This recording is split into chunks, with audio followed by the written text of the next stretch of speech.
Баярлалаа. Энэ өрөө мэндийг хүргье. 25 телевиз маань цагнаараа зарцуулж биднэрт зориулдаг дуустдаггүй яриа клуб бий маань энэ өрөө нэвтрүүлэг эхэлж байна. Өнөөдрийн нэвтрүүлэг бол бид нэр бол саяхан Монгол Улсын ерөнхийлөгч нэлээд том ихтгэл бол тавьсан. Энэ бол нийгмийн гол асуудал болоод байгаа. Том төрөөс ухаантай төрлөө гэдэг. Ер нь бол манай төрийн оролцоо, эдийн засгийн нийгмийн хэр зэрэг хүчтэй оролцож байна. Эсвэл төрөнд бага оролцож байна гэдэг иймэрхүү яриаг нэлээд тойруулж өнөөдөр ярилцах болов уу гэж бодож байна. Өнөөдрийн ярилцлагад маань бол манай үндсэн гишүүд маань бол оролцож байгаа. Манай улсын их хурлын гишүүн Уянгаа оролцож байна. Улсын их хурлын гишүүн Төсвийн байнгын орон дарга Даваасрын гишүүн оролцож байна. Монгол Улсын их сургуулийн эдийн засгийн сургуулийн эдийн засгийн тэнхимийн багш Инх Бат багш оролцож байна. Улсын их хурлын гишүүн Бацаандан манай байнгын гишүүн манай байнгын гишүүн улсын их хурлын гишүүн Төсвийн эдийн засгийн байнгын орны дарга Гармгаатар дарга оролцож байна. Монгол Улсын ерөнхийлөгчийн эдийн засгийн бодлогын зөвлөх Дашторж зөвлөх оролцож байгаа. Ганбаатар гишүүн манаас ирж яваа. Бас хуралтай байгаа юм шиг үнэхээр нэ.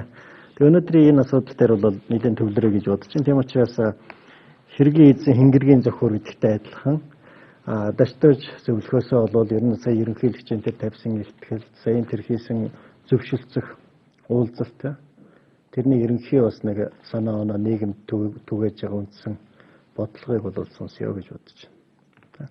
Тэгээд эндээс харилцан ярилцаад явчихъя да. Тэгэхээр Монгол Улсын ерөнхийлөгч цагаан хэлбэгдэрж сая өнгөрсөн хасаа дээр ингээд үндэсний хэмжээний зөвлөгөө хэлсэн шүү дээ тийм ээ.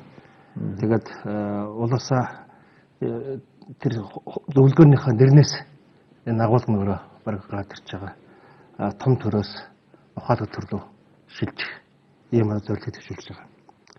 Тэгээд эндээс бол нэлээд олон асуудлыг төвшүүл тавьж байгаа. Тэгээд өнөөдөр бол бидний энэ ирээний гол сэдэв маань эдийн засгийн асуудлыг тойрч ярих юм бол гэж ойлгож байгаа шүү дээ. Тэгэхээр яг хөө зүгээр Монгол улс одоо 20 жил ингээд зах зээлийн эдийн засаг гэдэг ингээд явж байна. Тэгэхээр ер нь макро эдийн засгийн онол дээр болохоор төсөв алдагдaltaй байх, гадаад худалдаа алдагдaltaй байхыг бол давхар алдагдж үздэг л дээ. Тэгээд ер нь бол айл өрхтэй нэгэн адилхан улс орон ингээд төсвийн алдагдaltaй, гадаад худалдааны алдагдaltaй яваад байхаар ерөнхийдөө уруудахын дохиод тэмдэг гэж үздэг. Тэгэхээр 1990-ад оны сүүлээр нэг жилдээ нэг 30-40 сая долларын хэмжээнд одоо гадаад худалдааны алдагдaltaй явдаг байсан бол одоо тийм ээ энэ хэмжээ улам нэмэгдээд жилийн бараг 1 тэрбум 500 сая доллар ч юм уу 2 тэрбум долларын ч юм уу хэмжээнд хүрээд ингээд явах жишээний. Тэгээд үүнээсээ гадна энэ одоо уул уурхайн их хэмжээний орлого орж ирж байгаатай холбогдуулаад манай эдийн засгийн макро менежментийн төвшөнд тэр механизм тогтолцоо өөрчлөгдөхгүй хуучнаар яваад идэг. Тэгэхээр энийг одоо үр ашигтай тийм өгөөж өгсөн баялаг хуримтлуулсан тийм одоо механизмаар яарч өөрчлөх үйл асуудал өөрөө чухал гэж байна. Тийм. Тэгэхээр энэ дотор нэг ялангуяа нэг гол асуудал хөндөгдөж байгаа нь юу гэхээр өнөөдөр ер нь нөгөө нэг хөдөлмөрийн хуваар гэж үүдэг ч тийм ээ. Ер нь энэ эдийн засгийн чиглэлийн асуудлууд дээр төр ямар хэмжээнд оролцох ёстой юм тийм ээ. Аль зэг дээр төрийн одоо оролцоонд дуусаад цаашаага хувийн сектор, хувь хүний идэвхтэй үйл ажиллагаа үргэлжлээд явах ёстой гэдэг энэ зааг ялгаа бол тодорхой болчиход байна л да. Тэгээд энэ асуудлыг нэгдүгürt нь тодорхой болгож яг төрний юу хийх ёстой гэдгийг нэгдүгürt натуу дотож авах тийм шаардлага байхгүй байдаг. Тэгээд нэг ялангуяа төр хийх ёстой тэр ажлаа дотор нь тийм ээ ерөнхийлөгчийн институт яг юугаар хариуцах юм? Улсын хурлыг ямар үүрэг хариуцлагатай юу хийж оролцох ёстой юм? Засгийн газар ямар үүрэг гүйцэтгэх ёстой гэдгийг бас дотор нь манай явах ёстой юм шиг. Ухаалаг төр маань бол баг уртлын тэнэглэлээс татгалзъя. Ухаантай хэлбэрлэл орё эдийн засгийн талаасаа гэж би тэгэж ойлгох. Тогтолцоогоо зөв бүрдүүлэх тийм ээ. Одоо энд би манай Давсрын гишүүн сонсогсон. Давсрын гишүүн бол урд нь сангийн яамд төрийн нэрмжийн дарга байсан ба тийм. Төрийн сангийн дарга байсан тийм. Одоо бол улсын их хурл бол Төсвийн байнгын орон дарга байгаа. Тэр гүйц засварт ажиллаж байсан. Одоо хууль тогтоох засаглалт нь бол бас нэлээд том байнгын орог нь бол толгойлж байгаа. Сая ерөнхийлөгчийн тэр ерөнхийдөө эдийн засагт манайх төсвөөр дамжуулаад эдийн засагт орох хэмжээд гарч ирж шүү дээ. Одоо бол 6.1 хэдэн их 80 байгаа. Төсвийн бараг 30-40% те нийт бүтээгдэхүүн. Тэр талаас нь та бол манай төр маань нэлээд анхаачаад байна уу? Яг төсвөөрөө дамжуулаад яг хэрэглээний зах зээлд бол гол оролцогч нь төр болсон байгаа тийм үү 40%. Тэр эндээс юу ажиглаж байгааг гэвэл нийтийн компани олж байгаа тэр орлогын чинь бол 40%-ийн төсөв гаргаж ирэх гэсэн үг шүү дээ. Төсвийн тэр үүсгэж байгаа хэрэглээ худалдаа авалт бол компани одоо нийт компаниудын борлуулалтын орлого 40% эзэлж байна гэсэн. хэрэгжтэй болсон уу? Тэгэж чинь 40%. Дотоодын 40% тэр хэрэглээг засаг нийлүүлж байгаа байхгүй. Тэр засгаас авж байгаа бүх мөнгө цааш очих уу? Өнөөдөр сэвэн хийдэг, хөрөнгө хийдэг хүн байхгүй байгаа шүү дээ. Үндсэндээ тэтгэврийн мөнгө бидний цалин тэгэл энэ хөрөнгө оруулалт бүгд компанид очиж байгаа. Бүгд компани борлуулалттай. Тийм учраас бол төсвийн зах зээлд хэрэглээний зах зээлд эзэлж байгаа оролцоо бол өндөр л дөө. Жишээ нь 90-ад оны төгсгөлд яг ингээл төсөв саатаал мөнгө саатаал ирэхэд л нөгөө компаниуд чинь сангийн амарлаа очрлол эхэлчихсэн тийм үү? Яг л тийм шүү. Ер нь бол маш өндөр одоо хувийг бол энэ хэрэглээний зах зээл дээр бол төр эзэлж байгаа нь хэвээрээ байгаа. Гэхдээ энийгээ бид нэр яаж багасгаж явах юм бэ гэдэг асуудлыг бид нэлээд боталтай хандах хэрэгтэй байна. 20 жилийн хугацаанд бид нэлээд бизнесээр түшгэлсэн тийм эдийн засгийн бүтцийг хийх гэж оролдлоо шүү дээ. Гэлээхт өөрөө Монголын хэрэглээний зах зээл чинь тэр бизнесийг авч явах таатай орчныг бас бүрдүүлж чадахгүй байхгүй. Тийм ч учраас би бодод юм. Жохон бизнес хийж яваад нэлээд аваа нэртэй болоод ирэхээр хаашаа очиж ийн их хурлуул зүглээд байгаа байхгүй. Одоо энд чи ер нь том мөнгө хуваах. Тий, ер нь бол ингээд ягаад гэвэл л шүү дээ. Том компани эзэд нь ер нь хэдхэн л энэ их хурал даалга шүү дээ. Бусд нэрээ суучиж. Тэгэхээр нэгдүгээр тэр нь одоо энэ хэрэглээний зах зээл бизнесийг сайхан орчин байдаг учраас нөгөө төрөө мөнгөний машин болгож хувирах систем рүү нь явд юм уу гэж би ойлгоод байгаа. Тийм учраас бол бид нар эхлээд энэ ер нь эдийн засгийн ямар хүчтэй явах юм бэ гэдгээ сайн бодох хэрэгтэй. Би зүгээр хувийн хвшил бол байх хэрэгтэй. Гэлээхдээ эдийн засгийн салбарт бол төрийн оролцоо өндөр байх хэрэгтэй. Тийм учраас би бол хариуцлагатай засаглалтай, сайн засаглалтай, хямдтай. Гэхдээ ер нь бол томоохон хэдийн стратегийн орд дээр юм уу аль томоохон хэдийн экспортын чиглэлийн үйлдвэр нь бол төрийн эзэмшлийн байх ёстой гэж би боддог. Яг гэвэл энэ өөрөө хүн ам чи өөрөө нэг тосхны хүн ам байгаа байхгүй. Бараг улс оронд амжсан компани нийт ажилчдын тоотол тэнцсэн шүү дээ. Тийм учраас бол би хувийн хвшил ингээд бүгдийг аваад явна гэдэгт бол би итгэдэг. Харин би бол сайн засаглал, сайн корпорац удирдлага энэ бол Монголыг иргэдэд авч явна гэж боддог. Манай Гарамгаатар гишүүн бол одоо манай даваа сэрэн гишүүнээ хэлж байгаа тэр компани захирлуудаас улсын их хурлын гишүүн болсон. Нэгсэндээ баялаг бүтээгчээс хууль тогтоогч болсон гэж ойлгож байна л да. Танд тийм мэдрэгдэж та улсын их хурлд орсон уу? Одоо эдийн засгийн орон дарагчаа. Айлсгүй энэ төрийн дарамтнаас айж бас орж байгаа тал бас байх шиг байгаа. Нилээ хэдэн бол тэр айц бас нэг янз бүрийн шалтгаанаар.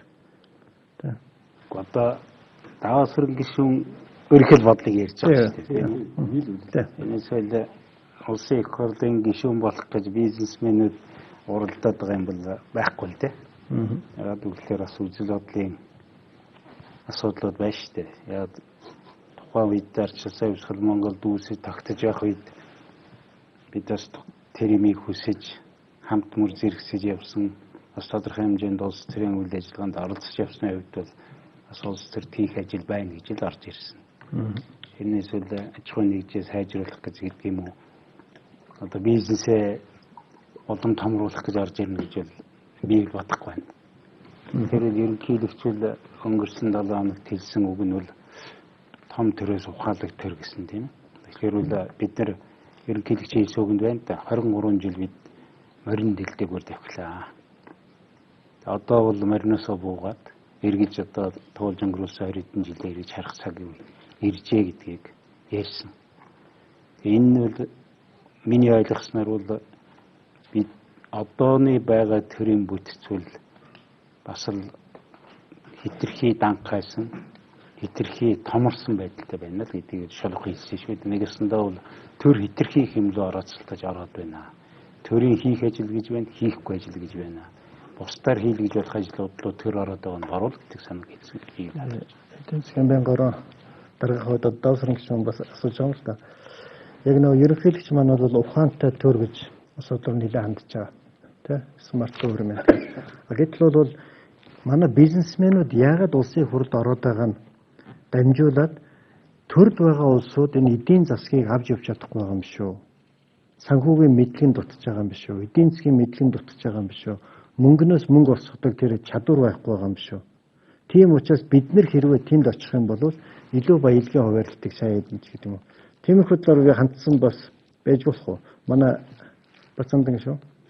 Бид бол одоо л тэр ухаалаг төрлөө төрийг одоо сайжруулах гэж орж байгаа. Тэгэхээр нь хүн төрөлхтний 2000 жилийн уртад асуудалтай уг нь болов уу? Тэгэхээр өнгөрсөн 7 хоногт Монгол Улсын ерөнхийлөгчийн санаачлагаар зохион байгуулагдсан ухаалаг төрийн тухай том төрөөс ухаалаг төрлөл гэж байгаа юм л да. Хамгийн сайхнаар гоёж гоодж хэлсэн үг л дээ. Уг нь бол тэнийг маанаг төрөөс ухаалаг төрлөг үл илүү тодорхойлж байгаа юм.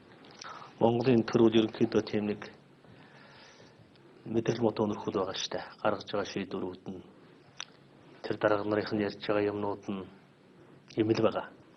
Тэр үнэн. Монголын төрөл нэг хэдэн хулгайчнаас цугласан юм шиг байгаа шүү дээ. Сайдуулахын хүслэн сайдуулаад төрийн өмчийг хулгайлдаг. Төрийн өмчт компани байгуулж байгаа улсын мөнгийг шамшигдуулдаг. Монголын төрөл хүн цуртал авилгалаараа хаалттай байдлаараа бас нэлээд дээгүүрт зогсож байгаа юм л байгаа. Энэ төрийг өөрчлөх гэж 4 жил болгон сонгуул хийдэг. Энэ ард түмэн гайгүй шудрагдуу зарчимтай гэсэн хүмүүсээ уг нь сонгож оруулдаг юм байгаамаа. Бидний сонгоод оруулчихсан байгаа энэ төрийг өөрчил гэж. Ороод 1 жил болж байна. Энэ тэнэг төрийг, мангар төрийг, том төрийг шинжлэх гэж олон санал санаачлагууд гаргаж байгаа. Харамсалтай байна. Дандаа хан мөргөөд байгаа. Улсын хурлын чуулган дээр би орсон өдрөө хэлсэн. Захиргааны шинтгэлийг их төр хороо байгуулъя гэж. Улсын хурлын дарга болон одоо бүлгийн дарга Эрдэнэбат гэж нэг тохирт би явуулаад одоо бараг жил болж байна. Дараа тавьчихсан. Захиргааны шинтгэлийг би өөрөө захиргааны хөлж байнгын хорооны дарга болж болдгоо бол төр хороог нь байгуулж хагаад наад нээлттэй засаглал, захим засаглал гэдгийг чинь яаж хийдгийг харуулдаг яа гэдэг санал явуулаад жил болж байна. Юм хийлэхгүй. Ингээ дараа тавьчихдаг. Иргэний санаачлагын тухай хууль гэж хуулийн төсөл боловсруулад явж байгаа. Бас тэмцлэг авахгүй. Энэ улс орны чинь иргэд өөрчлөнөхөөс хэдэн дарга өөрчлөхгүй гэдгийг би олон жил хэлж байгаа. Иргэдийн санаачлага дээр тулгуурлаж энэ улс орн өөрчлөгдөнө. Иргэний санаачлагыг дэмжиж Монгол өөрчлөгдөнө. Энэ хуулийг санаачлаад бас тэмцлэг авахгүй нэг дарган дараа тавьчихсан. За бүр барахгүй болоод өргөдөл гомдлын шийдвэрлэх тухай хуульд баахан хугацаанууд байдаг. Иргэдийн өргөдөл гомдлыг аваад нэг газар очиод дараа тавьчихдаг. Өргөдөл гомдлын шийдвэрлэлийн тогтолцоог боловсруулах хуулийн төсөл боловсруулаад өргөн барьсан. Одоо 3 сар дарж байна. Уг нь байнгын өөр байгаа үстэй өргөл гомдлоо. Ард нийтийн санал асуулгын хууль одоо бүр сүүлдээ бүр болохгүй болоод гадаадд энэ дарга нар мөнх хулгай хийгээд офшорт мөнх хадгалтыг болиулаад хуулийн төсөл санаачлал өргөн барьсан. Одоо 4 сар дарж байна. Энэ бол манай дарга нар бол санаачлал болгоныг дардаг. Монголд хэрэгтэй санал болгоныг дараа тавьчихдаг юм л өвчтэй болчихсон. Энийг бол манай ерөнхийлөгч соргоор хараад ах шагаа. Одоо ухаалаг төрлөө явъя гэж хэлээд байгаа юм. Ухаалаг төрлөө явах цаг нь аль хэдийнэ болцсон. Аль хэдийнэ болцсон. Иргэний нийгэм байгуулагдсан 2004 оноос хойш энэ ухаалаг төрийг, хүн цурталгүй төрийг, авилгагүй төрийг бий болгох гэж олон удаа жагсаал хийсэн. Одоо бид гудамжин жагсдаг байсан бол ордон жагсаж байна. Бидний жагсаал олон жил үргэлжлэнэ л дээ. Үргэлжлэнэ. Ерөнхийлөгч маань энийг ойлгосон явдал их баярлж байгаа.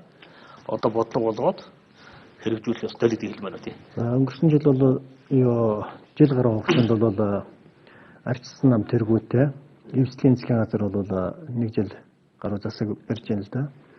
Тэгээ энэ хоорондох болсон процессыг ялангуяа макро эдийн засгийн төвшөнд, мөнгөний бодлогын төвшөнд мөнгө хэвлэж гаргаад буцаага долларыг яаж алддаг. Гэх мэтлэн процесс бол ерөнхийлөгч нэлээд дүгнэж хэлж болсон. Би одоо инхот доктороос асуух гэдэг юм л да. Тэгээ ерөнхийлөгч бол нэг тийм өнгөрсөн 1 жилээс цааш бол нэг халиагүй байлаа. Эдийн засгийн дүгнэлтүүд нь бол ерөөсөө өнгөрсөн жил юу болов? 1.5 тэрбум доллараар үнэлэгдсэн тийм хохирол амслаа. Тэгээ бүр тодорхой хэлжсэн л да. Тэгээ популизмыг бол ард түмэн төлдөг юм аа. Тэр амлажсэн одоо яг нарийнд бол элбэг дээр ерөнхийлөгчсөн баяр дарагчсан 2008 онд бол хоёулаа популизм амлаж ирсэн хоёр улс төр ч л дөө.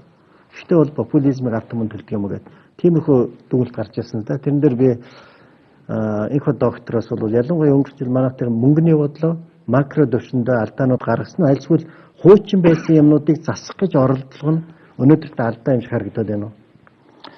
Би зүгээр судлаач хүнийхээ хувьд хүн болгон өөр өөрсдийнхөө өнцгөөс бас харж байгаа. Яг хурлын гишүүд маань, банкны орны дарга маань бас өөрөөсөө үйлдэл хийсэн байгаа. Үндсэндээ ерөнхийлөгч бол яг нэг хүнд бол үндсэндээ 863 мянган төгрөгийн өр бий болчлоо. Тийм шууд өөрийн хуваагт. Өөрийн хуваагт. Тэрэн дээр бид 2004-5 оноос эхлээл манай улсын эдийн засаг бол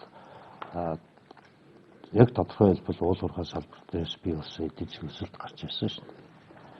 Тэгээ 2008-9 оны дэлхийн эдийн засаг санхүүгийн хямралаас шалтгаалсан нөхцөл байдал бий болсон. За тэрнээс өмнө нь бол гадаадас одоо газрын доорх эрдэс баялаг ашигт портфолио бид нар газар дээр олборлоод гадаад зах зээл дээр борлуулад их хэмжээний валютын орлого манай улсад ороод ирсэн.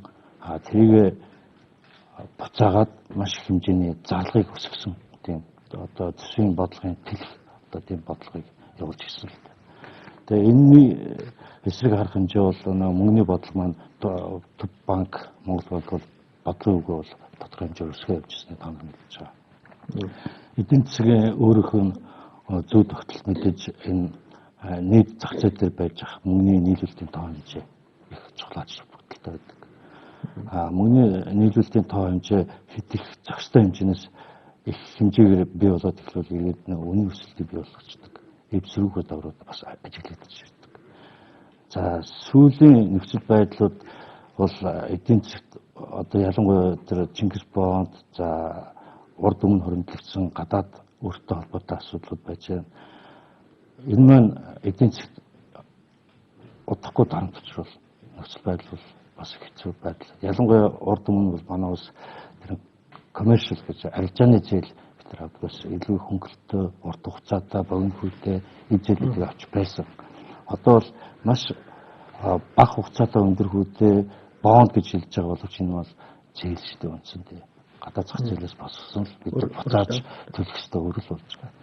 Энэ маань одоо даваасран Бадсын банкны орны дарга бол мэдчихэж байгаа. Эх онд бид нар бараг 70 сая долларын төлбөр төлнө гэж байгаа. Энэ нь эргээд төсөд бол шууд дарамтж болно. Ялангуяа төсвийн зарлага тал дээр их одоо хүндрэл учруулсан л та. Би ерөөсөө зүгээр ерөнхийлөгчийн энэ асуудалтай холбогдуулаад ерөнхийлөгчийн хэлсэн гол логикийг хараад хат бид нар бол ухаалаг төр гэдгийн цаана сайн менежмент хэрэгтэй гэдгийг хэлээд байгаа. Төрийн менежмент сайн зэр нь өөрчлөё гэж. Тэгэхээр бидэрт нэг хэд хэдэн зүйл өнөөдөр бол тогтогдоод байгаа. Үн дээр юу гэхлээр бид нар тогтолцоо байхгүй. Өөрөөр хэлбэл яг эдийн засгийн урт хугацааны хөгжлийн одоо тийм тогтолцоо байхгүй. Мянган хөгжлийн зорилтод суурилсан үндэсний хөгжлийн зохиц бодлого 2021 он хүртэл байж байгаа тийм. Энэ бол урт хугацааны одоо тэрийг апдейтыг одоо сайжруулж шинжлэх байж байгаа. За тэгээд дунд хугацааны ямар нэгэн тийм үндэсний хэмжээний үндэсний гэдэг маань засгийн газар орсон, хувийн ишл орсон, за мөн эрх үүсвэр талаас гадаадын хөрөнгө оруулагчны оруулах хөрөнгө гэдэг бүх зүйлийг тооцсон тийм одоо үндэсний дунд хугацааны баримт бичиг бидэрт шаардлагатай байна. Өнөөдөр яаж нэг засгийн газрын 4 жилийн мөрөг хөтөлбөр байж байгаа шүү дээ. Энэ бол засгийн газрын мөрөг хөтөлбөр. Тэгээд дараа нь эдийн засгийн нийгмийн хөгжил үндсэн чиглэл 1 жилийн төсвийн 1 жилийн баримт бичиг. Тэгээ хоорондоо ямар ч уялдаа холбоо байхгүй. Ийм байдалтай. Танайхаар бол үндэсний хөгжлийн зохиц бодлого бол зүгээр нэг архив твтж байгаа цаас байна. Тэрийг ямар ч их номонд баримтлахгүй байна. Засгийн газрын төлөв. Бүх салбарууд та өөрөө энд байгаа хүмүүс бүгд бүх салбарууд дунд болон урт хугацааны мастер бүгд цаасан дээр амьдрал дээр хэрэгждэггүй. Худлаа. Ерөнхийлөгчийн хэлсэн үгэн дээр захим хөтөлбөр гэдэг шал өөр тийш явцсан гэдэг хэлж байна. Өнөөдөр манай 400 гаруй тийм үндэсний хөтөлбөрүүд байна. Хэрэгждэггүй. Яагаад хэрэгждэггүй? Тэгэхээр төрсөн мөнгөтэй холбоогүй. Хэрэгжүүлэх үндэслэл байхгүй байхгүй. Эдийн засглаас. Тэр чинь зүгээр л лоозон уран амжилтад бичсэн болохоос ш яаж хэрэгжүүлэх төсөвтэйгээ уялдаж өгөөгүй. За хавьд ингээд тэгэхээр ингээ аваад ирэхдээ бид нар одоо нэг хүрээ гэдэг юм тогтож өгөөгүй. Би таны мэрэгжлийн үед манай улс төрчид маань эдийн засгийн юм уу санхүүгийн талаар нэлээд мэрэгшээгүй юм эсвэл мэрэгжлийн улсуудын зөвлөмж авдаггүй юм болов уу гэж харагдав. Инхот доктор асуулт энэ л да. Зүгээр банка зөв бус улс орнуудад одоо ингээд захиалгаар ялангуяа одоо судалгааны байгууллагуудаар захиалга өгөөд төсөвтэй нөгөөд ингээд хийлгүүлчихдэг. Тэрнээс аль нэг хуулийн төсөл юм уу аль нэг бодлогын баримтчийг тэр төрийн албан өөрөө хийгээд тийм зүйл харагддаг. За баярлалаа. За манай бүсгүй клубын гишүүн Уянгаа маань. Уянгаа бол ер нь бол манай дуустдаггүй яран дээр нэг сэдвийг бол нэлээд голдож барьдаг. Яг тэгвэл өнөөдөр манад үндсэн хуулийн дагуу төрийн байгууламж бол болохгүй байна. Энэ байгууламжийг солилцож бид нар энэ бүх өнөөдрийн алдаа завхарлаас гарнаа. Үндсэн хуулийн өөрчлөлтийг хийя гэдэг асуудлыг нэлээд шаргуу тавьдаг л да. Ерөнхийлөгчийн тэр нэг бас энэ тавьсан тэр ухаалаг төр гэдэг бол явсаар хагаад манай төрийн байгууламж ухаалаг байна уу? Үнд гэдэг асуудлаар бас очих байх л та. Иргэн төвдөө байж чадж гэнэ үү? Иргэндээ үйлчлэж гэнэ үү? Тэр талаас нь таныг саналаа хэлнэ үү? Харин одоо ерөнхийлөгчийн урилга ирээд ийм зар одоо явахаар их л олзуурсан л да. Тэнд бол нийгмийн бүх төлөөлөл, иргэний нийгэм, бизнесмэнүүд, шийдвэр гаргагч, төрийн байгууллагууд ингээд бүх одоо Монголын нийгэмд байгаа бүх төлөөллийг л аль болох оролцуулсан тийм томоохон хэмжээний арга хэмжээ байсан л да. Тэгээ хилцүүлгийн процедурыг харахаар ингээд ерөнхийлөгч маань өөхөлөө нээлт болоод хэдэн салбар хуралдаануудад хуваагдаад тэгээд 2 цаг хуралдаад одоо ингээд л маш хурдан Монголын төрийн бүх асуудлыг шийдэл гаргаж ирээл одоо бүгдээрээ шийтгэхээр бол ингээд явахаар нэг юм тийм маш одоо ухаалаг баха ухаантай хүмүүсийн нийлбэр цугласан юм шиг л одоо тийм маш хурдан процедур болсон л та. Би бол жишээлбэл шоу гэх гэдэг нь эсвэл одоо ерөнхийдөө би зүгээр жишээлбэл том төрөөс ухаалаг төрлөөгээд тэр бүх одоо субъектуудын оролцоог хангаад ингэхээр би бол их сериосны яриа болох нэ гэж үүндээ ойлгосон. Монголчууд бүгдээрээ нийлж байгаа бүх төвшөндөө ярьж байгаа болохоосоо болохгүй хүртэл ярих юм байна. Асуудлын шийдлийг олох гэж ийм өргөн бүрэлдэхүүн цуглуулж байгаа юм байна гэж битүү хүндээ их горьцсон. Гэтэл яг үүндээ хэлбэрийн төдий юм байсан. Том төр гэдэг нь бол зүгээр хэлбэрийн хувьд харсан том төр. Өөрөөр хэлбэл агуулга руу н ороогүй. Хитрхи төрийн байгууллага томорсон, маш олон албан агчтай болсон, их төсвөө их иддэг болсон гэдэг талаас нь харсан болохоос биш төр яагаад өөрөө агуулгын хувьд томорч чадахгүй байгаа юм бэ те? Яагаад хэлбэрийн хувьд томроод мөн чанартай айгүй жижигхэн байгаад байгаа юм бэ гэдэг тэр агуулга руу бол орж чадаагүй. Ухаалаг төр гэдэг нь ч гэсэн яг үнэндээ тийм smart governance гэдгийг нэг орчуулга төдийл юм байсан болохоос биш жинхэнэ ухаалаг Монгол төр ямар ах хэвээр юм бэ гэдэг тэр агуулгыг үндэс суурьтай улс суурьтайгаар гаргаж ирээгүй. Тийм учраас би бол ерөнхийдөө хэлбэр тал руугаа жоохон хэд анхаарсан юм байв уу гэж жоохон гонсох сэтгэл яг үнэндээ төрснөө нуугаад яах вэ? За мэдээж авахар зүйлүүд байсан. Жишээлбэл одоо саяны манай судлаач багшийн хэлж байгаа судалгаа хөгжлийн байгууллага бол юуны төрөнд Монголын төрд хэрэгтэй байна. Шийдвэр гаргагчид судалгаанд суурилсан мэрэгжлийн хүмүүсийн одоо үнэлгээд өгнөлтөнд суурилсан шийдвэрийг гаргаж байна. Үүний тулд төвлөрсөн тийм судалгааны бүтцийг өргөжүүлж одоо анхаарлаа хандуулах хэрэгтэй байна гэдэг. Тэр бол гарцаагүй одоо өнөөдрийн Монголын төрд дутагдж байгаа шийдвэр гаргагчид бид нар ч гэсэн дутагдж байгаа тийм нэг одоо хэлбэр бол мөн.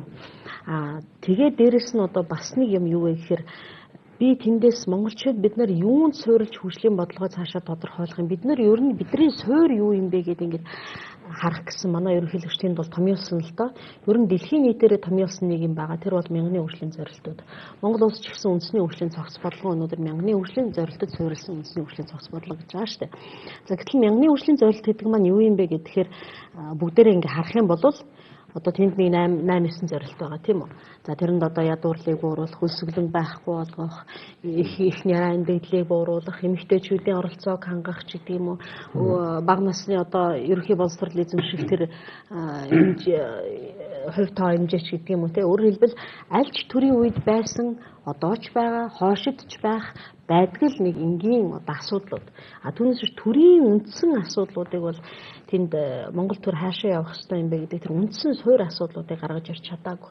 Өөрөөр хэлбэл Монгол улсын ерөнхийлөгч хэлсэн үгэндээ одоо бид нар ойлгомжтой дэлхийн нийтээр энэ асуудлыг шийдвэрлэе гэж байгаа. Энэ зорилт одоо мянганы өөрчлөлийн зорилтууд бол бидний асуудлын суурь болох ёстой гэж ингэж тавьж байгаа нь өөрөөр хэлбэл надад бол миний суурь барьж байгаа суурь монголчуудын одоо хөгжлийн тэр суурь үзэл бодолтой бол нэг нийцэхгүй байна л гэж бодогдсон л доо. Жишээлбэл мянганы өөрчлөлийн зорилтын тэр 8-9 зорилт бол аль ч төрийн үед байдаг. Төр байгаа л бол шийдвэрлэх л ёстой байдаг. Энгийн нөгөө галтгооны ажлууд байхгүй. Хэрвээ тийм галтгооны ажлыг хөгжлийнхөө бодлогын суурь болгоод тавьчих юм бол төр одоо аль зэрэг хол явах вэ гэдэг нь бол тийм эргэлзээтэй байсан л да. Тийм учраас би бол яг үнэндээ суурь асуудлаа хэтэрхий одоо хөнгөн тавьж гэнэ үү гэж харсан. Хэрвээ анзаарсан бол шийдвэр гаргах түвшний тэр оролцсон одоо салбар хуралдаануудад хүмүүсийн дийлэнх нь 180 гаруй санд бол үндсэн хуулийн өөрчлөлтийг хийж Монгол төр одоо бүх асуудлуудаа хийлнэ. Бүх асуудлыг шийдэх суурь асуудал нь үндсэн хуулийн байна гэдгийг бол гаргаж тавьсан харамсалтай нэмийг бол зүгээр чагтлан эсэргүүцэж байна лээ. Тэр энэ бол юм хийдэггүй хүмүүсийн ажил гэдэг. Би зүгээр энийг манай ерөнхийлөгч бол ойлгохгүй байх учиргүйсэн. Яагаад гэвэл тэр доороос эхлээд эгэл жирийн одоо гишүүнээс эхлээд хувьсгал хийхээс эхлээд удамжинд хувьсгал хийхээс эхлээд Монгол төрийн бүх албан тушаалыг улс төрийн намын даргынхан зовлон жаргалыг өнөөдрийн улс төрийн системийн тэр алдаа оноо тэгээ тэр одоо ерөнхийлөгч засгийн газрын тэргүүн байх, их хурлын гишүүн байх, олон цөөнхийн бүлэг парламентод байх асуудлыг шийдэхэд парламентод тулгардаг тэр бэрхшээлүүд тэгээ Монгол төрийн тэргүүн болсон хойно монголчуудад юу тулгараад байгаа вэ гэдэг энэ бүх асуудлыг биеэрээ туулсан одоо маш цөөхөн хүний нэг гарын одоо 2-3 хуруунд багт хүний нэг. Гэтэл энэ хүний маань хараа ийм байгаа бол одоо бас жоохон үндэ бол харамсмаар санагдсан. Би бол сэтгэл хангалуун биш байсан гэж хэлээ. Зөвлөхөөс асуумаар байна л да. Ерөнхийдөө бол яг үндсэн хуулийн өөрчлөлтөн дээр нэг дордуулсан 7 өөрчлөлтийг бол эхний асуудал болгож энийг бол би үндсэн хуулиас буцаана хуучин 92 оны баталсан үндсэн хэлбэрт оруулна гэж асуудал тавьж байсан. Тэгээд цаагаар утгаараа бол засгийн газар их хурл хоёрыг бол салганаа л гэсэн тийм асуудлыг нэлээд тавьж ирсэн. Энэ салгаж тавьснараа биднэрт эдийн засагт бол хөгжил авчрах уу? Тэр нь яг сая уянга гişүн ярьж байна л да. Ер нь энэ хурал дээр яригдсан асуудлыг зөвхөн тэр хурлын болж өнгөрсөн хэдэн цагаар хэмжиж болохгүй юм. Уулаасаа энэ дээр ярилцах тэр сэдвүүдийг гаргах тэр санаануудыг гаргахад ер нь бол хамгийн наацах нь сүүлийн 1 сар бол манай тамийн газар төвтэй ажилласан л да. 7 хоног болгон чиглэлээр эрдэмтдийн саналыг сонсож санаа оноогоо нийлүүлж явж байсан. Тэгээд энэ хуралдаанч зөвлөгөн ч гэсэн өөрөө бол асуудал шийдэж байгаа тийм зөвлөгөн биш шүү дээ. Тийм ээ. Ийм асуудал байна гэдгийг гаргаж тавьж байгаа. Нийт ингэж зарлж байгаа ийм асуудлууд байна эдгээр шийдэх хэрэгтэй гэсэн тийм одоо бодлогын зөвлөдөх тийм процесс эхлүүлж байгаа. Шилжлийн одоо ер нь бол түрүүн тас ингэж бүр тодруулаад асуулт тавилаа шүү дээ. Ер нь энэ давхар дээлтэй байх явдлыг ер нь завсаахан зөв болсон юм шүү. Үндсэн хуулийн өөрчлөлт чигээр хийх ёстой гэж ойлгож байна тийм ээ. Тэгэхээр ер нь бол энэ хурлын гишүүн засгийн газрын гишүүнтэй ингээд хамтран хийж явж байгаа ажлыг давтуулан хийж байгаа энэ нэг бол ер нь нийгэмд хаана их шүмжилж байгаа шүү дээ. Бид бол нэг талаас нь хараад байгаа. Ингээд нөгөө аль талд нь ажил цалгарддаг. Тэгээд улсын хурлын яг өөрийнх нь хийх ёстой үндсэн үүрэг функцүүд нь алдагдаад засгийн газартаа ингэж хэрэгдэд яваад ингээд энэ бол олон жил хэрэгдэж байгаа асуудал. Үүний цаана нөгшөө байгаа далд асуудлууд их олон байна. Тухайлбал нэг улс төр сайд нэг яам дээр очиод тэндээс гараад явхад тийм үү. Дараа нь тийм цунами болсон гэж үлддэг. Тэр байгууллага одоо тухайлбал сангийн аймаг даваас хөрмөлтөөр сангийн аймны хүмүүсэлтэй олон жилийн ажилласан. Сангийн аймгаар бодох чинь тэр чинь өөрийн гэсэн соёлтой, өөрийн гэсэн уламжлалтай, өөрийн гэсэн түүхтэй. Тийм үү? Асуудалд яаж хандах уу гэдэг те бүр тийм өөрийн гэсэн 100 жилийн түүхтэй юм байна. 100 жилийн түүхтэй тийм институт байж хаад тийм үү? Ингээл нэг одоо сайд улс төр сайд ирлээ гэдэг те бүх одоо тэр толцоог нь өөрчлөлт газрын дарга дээр нь өөрчлөлт нэг бүлгийн хүн, нэг бизнесийн хүн, нэг нутгийн хүмүүсүүдийг ингээл метр бөгнүүлээл те тэр ашиглалын зөрчил мөрчлөгөөс яхаа болий. Зүгээр ажлынхаа агуулгаас харахад ингээл тэр бол үндсэндээ ингээд нөгөө тэр олон зуун жилийн явж ирсэн уламжлалыг байхгүй болгож байгаа байхгүй. Тэгэхээр л одоо жишээ нь яг саяын ерөнхийлөгч хэлсэн санааг манай арчилсан намынхан бол би дор нь хэрэгжүүлэх байх гэж мөн ойлгоод байдаг. Тэгэхээр ер нь бол зүгээр ингээд маш олон өөр дагаврууд бий л дээ. Одоо та тухайлбал ярьж байгаа тийм үү? Бизнесийн ингээд амжилттай бизнес хийсэн хүмүүс ингээд төрд орж ирж байгаа төр илүүтэй тийм үр ашигтай болохын юм биш үү гэдэг тийм ээ. Тэгэхээр чинь саяхан та бүхэн анзаарсан бол сондорч гарч ирсэн тэр Нобелийн шагналт эрдэмтэн эдийн засагч Пол Кругманы тий улс орн бол компани биш ээ. Энэ шал хоёр ойлголт тийм үү. Бизнесээр явж ингээд ашигтай бизнес хийгээд өндөр орлоготой болсон хүмүүс улс төрлөө орж ирчээд тэгээд улс орныг ингээд тэр бизнес шиг аваад ингэж байдгүй юм аа. Энэ чинь хоёр өөр ойлголт. Тийм үү. Ягаад ингээд тэгэхээр бизнесмен гэдэг маань үүштэй тухайн одоо асуудал тааруулж шийдлээ гаргаж явдаг бол тухайн эдийн засаг бол тийм ээ зарчмуудаар явдаг, стандартаар явдаг. Тийм үү. Одоо тэгэхээр энэ агуулгаар ингээд бодоод үзэх юм бол энэ чинь хоёр өөр сэтгэлгээ асуулт хандж байгаа хандлага чинь хоёр өөр байхгүй юу? Тэгэхээр энэ чинь өөрөө би ямар агуулгаар хэлж байгаа гэдэг хэрэгтэй. Одоо бид нар өөрсдөө харъя л да тийм үү. Өнөөдөр Монгол улсын тэргүүн баячууд улсын хурлд ингээд хүчрээд ороод ирдэг тийм үү. Тэгэл тэр ирчээр яваад сайд болдог тийм ээ. Тэгэл одоо шинэ тэр мундаг сайд нарын тэр яам хамгийн газар авч явах нь бүр хэл салбараа нураагаад явж байгаа хүмүүс үнэн л байна шүү дээ. Тэгэхээр одоо юм байхгүй л одоо яг тэгж штэ. Гэтэл яагаад энэ бизнесмэнүүд төрд ингэж олноор орж ирэх болов? Тэрний суур үндэс нь юу юм бэ гэдгийг харах хэрэгтэй байхгүй. Жишээл өнөөдөр улс төрийн намууд тэр бизнесмэнүүдээс хүчээр мөнгө аваад нэр дэвшүүлж байгаа байхгүй. Сонгуул өөрөө маш зарцтай. Сонгуул өөрөө тэднийг манай улс төрийн систем байгаа байдлын намуудын тогтолцоо өөрөө тэр бизнесмэнүүдээр намууд нь санхүүжиж байгаа.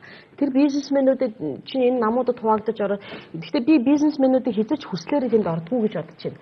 Аль алинд нэр тал алдахгүй яваа. За яг хөө тэгсгээл аль нэг нам гарахад бизнесээ нураалгачихын тулд тэгэл нэг амьд үгэл явчихъя гэл орцгоодог байхгүй. Тэгэл ингээл ордог. Тэгээд тэр бизнесмэнүүдээс өчнөө мөнгөний авцсан. Тэгээ яах вэ? Сайдад тавих болдог, өртөө үлддэг байхгүй.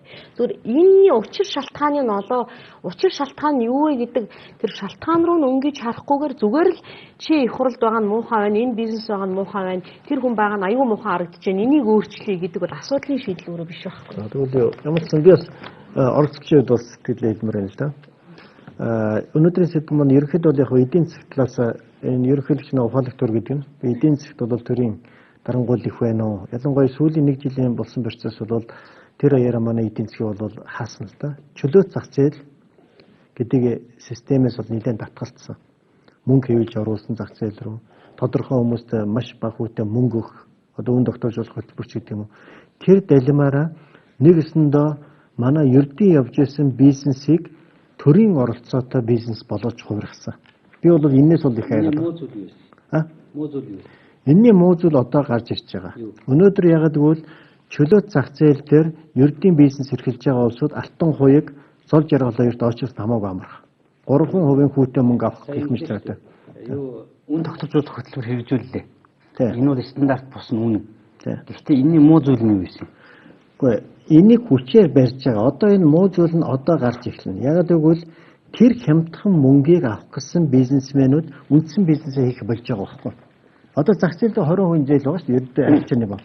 Тэгэхэд 20% зээл авснаас алтан уяг дээр очлог 3% зээл авсан хамаагүй амарх юм шүү дээ. Тэгэхээр ингээд энэ явандаа бол төр зүр аргалж болох юмыг хязгааргүй 2-3 жил үргэлжлүүлэх юм бол манайх төр төвтэй эдийн засаг дээр буцаад очих. Би бол тийм л үр дүн харж байгаа. Одоо энэ дээр би нэг зүйлийг зүгээр нэмэт хэлчихье. Сая энэ хийсэн алхам болыг эдийн засагт бол зөв зүйл өгсөн. Яагаад зөв зүйл өгсөн гэж? Хэрвээ энэ хийгдэг бол татврын орлого өшөө биелэхгүйсэн.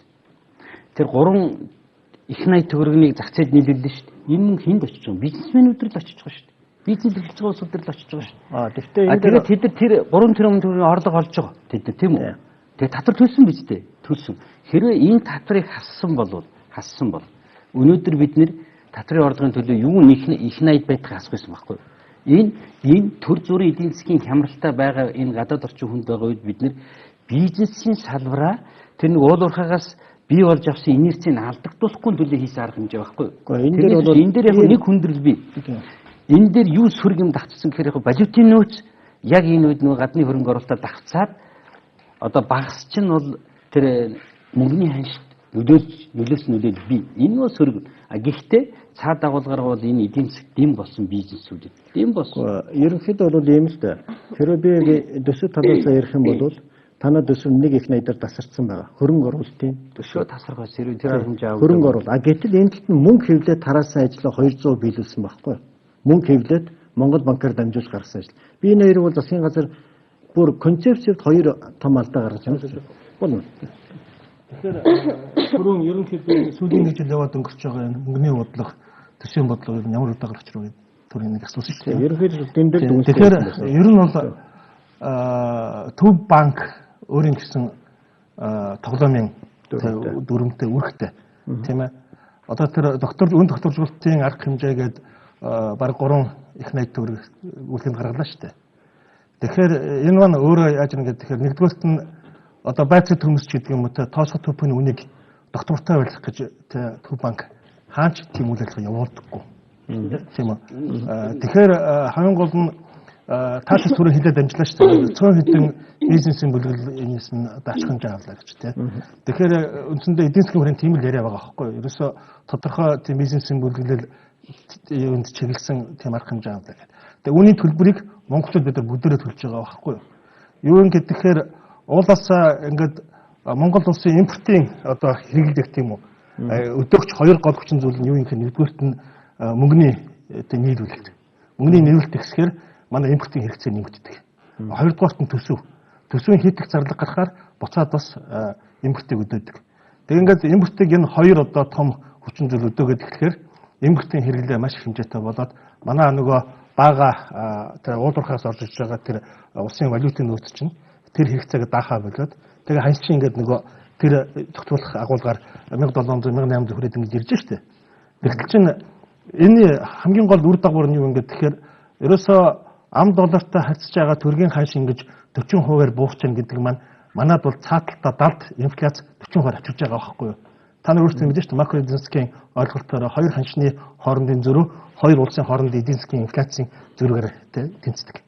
Тэгэхээр манайх бол жишээ нь Америк бол жишээ нь жилийн 3% инфляц гэж бодох юм бол манайх ханш өнөөдөр 40% буухсан байна гэдэг маань манай инфляц далд инфляц бол тийм ээ 37-40% дээр байна гэсэн үг байхгүй юу? Тэгэхээр энэ одоо мөнгөний энэ их хэмжээний эргэлт маань би эдийн засгт тодорхой хэмжээний түлхэж өгж байгаа боловч макро эдийн засгийн ойлголтын дээр трейд офф гэдэг нэг бодох нөгөөгөө үүсгэдэг тийм үү? Тийм юм хэлдэг шүү дээ. Тэгэхээр яг үндсэндээ энэ бол Төв банкны бодлогын алдаа тийм үү? Өнөөдөр ханш ингэж маш өндөр хэмжээтэй өсөөд тэгээд ингээ өнөөсөө болж ханшлаад байгаад инфляц ингээд өсөж байгаа эдийн засаг арт түмний нуруунд дэр маш хүндээр орж ирж байгаа тийм. Ингээ бодоод үзэхэд энэ ханшны өсөлт хэмт хэрэгтэй юм. Тийм үү? Томоохон уудуурхайн одоо экспорт хийдэг том компаниуд банк санхүүгийн байгууллагууд ашигтай шүү дээ. Босод бүх одоо жирийн одоо жижиг дунд бизнес жирийн одоо төсвөөс цалин аваад явж байгаа бүх хүнд энэ чинь маш тийм хүнд цохилт байхгүй юу. Тэгэхээр ийм одоо үр дүнд бид нар хүрэх гэжтэй Монгол банк ийм бодлогын арга хэмжээ авч байгаа. Энэ өөрөө бодлогын буруу гэж дүнхээс арга байхгүй. Тий. Тэгэхээр энийг л бид засах хэрэгтэй тийм ээ. Тэгэхээр ер нь бид ингээд хэлээд байгаа шүү дээ. Нөгөө түрүү манай энэ ч хэлжсэн тийм ээ. Тэнэг төрөөс ухаалаг төрлөө гэдэг л тийм томьёол тийм ээ. Тэгэхээр энэ бид нар ингээд нөгөө макро эдийн засгийн тал дээр нэг юм авах гэдэг нөгөөтгөө алж байгаа ийм одоо буруу одоо ухаалаг бос ийм одоо бодлого арга хэмжээгээр бид зүү явах хэрэгтэй. Бизнесийн салбарт дүгнсэн шүү дээ. Энэ бол салбарт хамгаалт бодлого. Ерөнхийдөө бол өнгөрсөн жилээ яг Монгол банкны явуулсан бодлого нь уртлын жил явуулж байгаагүй. Монгол банк бол зөвхөн Аржааны банк хоорондоо ажилладаг байсан. Энэ удаадаа бол нэлээд тийм мөнгөний бодлого цаас мөнгөн цаас үйлдвэрлэдэг ирэхэд давуу ашиглаж бас Америкийн баг 1920-ад оны хийжсэний процессыг давтах гэж оролцсон л доо. Гэхдээ энэ бол доллар 1780 хүрснээр л SWIFT асуудал тэнд очилдог бол дуусчих шүү. Бацхан тэгэхээр өгнө бол Монголын төрд улсын их хурл засгийн газрын бүтцэд боловсралтай чадварлаг олон хүн байгаамаа ороод байгаа. Ороод тэр хүмүүсийн дуу хоолой шийдвэр болж өгөхгүй байна. Тэр хүмүүсийн хүч чадал ухаан мэдлэгийг Монголын төр бодитгаар нь ашиглаж өгөхгүй байна. Зүгээр харъя. Улсын их хурлын төвшин, засгийн газрын төвшөнд хэдэн нам нэртэй, хэдэн фракц бүлэглэл, бизнесийн бүлэглэл хоорондоо тохирч байгаа нь өөрсөндөө ашигтай шийдвэр гаргаж байгаа. Ийм л байгаа. Би хүнхээр харамсаж байгаа. Шинээр орж ирсэн залуучуудыг боловсрол эзэмшсэн хүмүүсийг шудраг зарчимтайгаа булан шахдаг ийм л улс төр явж байгаа. Энийг улс төр гэж нэрлэдэг. Энэ улс төрийн намын тогтолцоо чинь өнөөдрийн төрийн тогтолцоо бол үндсэндээ Монголын хөгжлийн хамгийн тод саад бэрхшээл нөөрэ болчиход байгаа маа. Тэр энэ улс төрийн тогтолцоогоо өөрчлөхийн тулд үндсэн хуулийн тогтолцоогоо өөрчилё. намын тогтолцоогоо өөрчлөхийн тулд улс төрийн намын тухай хуулийг өөрчлөе. Одоогийн байгаа улс төрийн намуудыг татан буулгая гэдэг саналыг одоо тавиад бид олон жил зүтгэж байна. Ерөөсөө хүлээж авахгүй өөрчлөлт ярихаар өнгөн өөрчлөлтийн тухай ярьдаг. Манай ерөнхийлөгч бие бас шүүмжлэн байгаа. Өөрчлөлтийн тухай, ухаалаг төрийн тухай ярьдаг хэрнээ үндсэн хуулийг өөрчлөхгүй шүү гэж ярьдаг. Би одоо элбэг дөрж байгаа өөрөө хэлсэн шүү дээ. Надад алдах юм байхгүй гэж. Одоо 3-4 жилийн дараа би явна. Явхаас өмнө төрөө өөрчлөө гэж. Өөрчлөх гэж байгаа суураар нь хараа. Би ерөнхийлөгчд суураар нь хараа. Энэ улс төрд байгаа улсын хурлын 76, засгийн газарт байгаа нэг 12 хүн аймаг дүүргийн удирдлагуудтайгаа ярьж байгаа төрийн зохион байгуулалт руу гүнзгий ормоор байна. Залуу хүний шийдвэрийг илүү оновчтой шийдвэрийг дардгаа одоо болмоор байна. Би бацамтай санаа нэг. Наад чинь 90 онд бол чинь одоо манай хуучин 70 жилийн одоо би яриагаа дуусчих. Монголын хамгийн баян хүмүүс гэсэн. Манай улс төрчид. Гэхдээ яаж манай 20 жил улс төрд явсан хүмүүс тэр өмтнүүдийн жагсаалтанд ордгийг би нэг ойлгохгүй байна. Энэ ухаалаг төрийн буян байх л да. Аль тэнэг төрийнхэн буян юм уу? Эндээс эхлэх хэрэгтэй. Ажлаа хийхгүй байгаа. Би одоо нам гэж худлаа яриад явах вэ? Намчирхаач явах. Дээрээ нам байхгүй. Манай нам нөгөө нам нийлчихсэн хэдэн ахнар л байгаа шүү дээ. Олигархуудын Монголын төрөөр тоглож дуусчихсан. Одоо энэ 20 жилийн Улаанбаатарын гадрыг зарсан нөхдүүд байгаа. Аудитын гадраас 340 тэрбумын хууль бус торгуул тавьсан тийм хэмжээний мөнгийг улсын төсөлд оруулах хэрэгтэй байсан. Хэсэг бүлэгдэхэд. Баримттай нотлоготой. Одоо манай намын нөхдүүд гэдэг манай ахнар Улаанбаатар хотын захиргааг авсан байгаа хэрнээ ямар ч хариуцлага тооцохгүй. Хууль бус байдлыг буцааж байрны тавьдаг юм байна. Наатан дээр ашигт батмлын асуудал.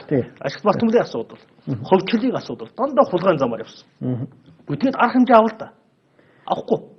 Бивийн хамгаалдаг ийм л тогтолцоо бий болчиход байна. Бацанд одоо ийм байна. Лав зав өгөөд дуусчихъя. Би зүгээр одоо нам гэж ярих байлээ. Нэг хэдэн ахнар байгаа. Одоо 90 онд хувьсгалаар гарч ирсэн манай намын ардын намын нэг хэдэн ахнар одоо фракц нэртэй фракцийн толгойлогч гэдэг өөрийгөө нэрлэлсэн. Зарим нь алдарт мандаа уяач болоод том болгоод толгой дээр тавьчихсан. Монголын төрөөр тоглолт дуусгач. Энэ хүмүүсийг одоо дарга марга болох дуртай үлдээ одоо том даргыг болгоод хурдан явуулахгүй бол энэ улсаар сүрхнэ. Би нэг л хэлмээр тий. Тэгэл худлаа ихтгэл тавьдаг ухаалаг төр сайхан төртэй бол юм уу гэж хийхээр хийхгүй. Ийм л байгаа. Яг нэг үг хэлгээд. Тэгэхээр төрийн талаас бол ийм л юм байгаа юм шүү дээ. Яг энэ улсууд намд мэдээж намын толгой болоо баячуудын толгой болоо тэгээд төр баячуудаар дүрлэгсэн ерөнхий гаргалаа гараад ирж байгаа. Гэтэл яг нарийнда юу гэвэл өмчөө дагжил энэ том төрлөө хүмүүс хошуураад байгаа шүү дээ. Хамгаалахаас илүү. Одоо хуучин бол 90-ад онд бол зөвхөн чөлөө зах зээл нэгдээд арилжаа намаа ярьсан. Дараа нь төсвөө суулгадаг хэсэг этгээдүүд гарчсан. Дараа нь газар зарсан. Өнөөдөр бол тэр этгээдүүд цэвэр бизнес, цэвэр эдийн засгийг бол шууд зогсоож байгаа байхгүй. Тэгээд төрийн тэр 7 их 80 руу орох, дамжуулаад тендер авах ч юм уу буцаагаад янз бүрийн сайн муу юм хийхэд сая манай Бацандагийн хэлдэг тэр ах нарын нэг хэсэг ах нар байна. Тэд нар зайлж эднэр манай төрийг цэвэрчнэ гэсэн асуудал тавиад байгаа юм л да. Хүмүүс маань одоо ах нар маань гэж хэлээ дөө. Одоо манай намын чахнар байна, нөгөө намын чахнар байна. 20 жил төр суудсан. Та худлаа яриа суугаад байдаг. Юу ч хийдэггүй. Тэгээ хамгийн инээдэнтэй юм байна да. Өнгөрсөн жил ерөнхийлөгч өнөөдөр тэгээд болдог явах тийм. Гар мудраг тийм. Би сонсч байна л да. Олон сайхан юм ярьж байна. Бид нэр өнөөдөр л ухаалаг тэрийн асуудлыг л ярьж байгаа шүү дээ. Тэгээ 90 онд бол ямар үе байсан гэдгийг бас мэдэх улсууд бас байгаа шүү дээ. Тэгээ 90 оноос өнөөдрийг хүртэл хүмүүс бас л тодорхой үе шатыг туулаад ирж байгаа. Тэгээ бүгдээрээ одоо идэж уусан гэж ярихад бол бас сонир юм байна л да. Тэгээ хүмүүсийг бол янз бүрээр муу хэлж болно. Гэхдээ тэр хүмүүсийн туулсан зам л олгоо өөр шүү. Одоо шүүмжилж байгаа нэг хүмүүс байлаа гэхэд шүүмжлүүлж байгаа улсууд ч гэсэн бас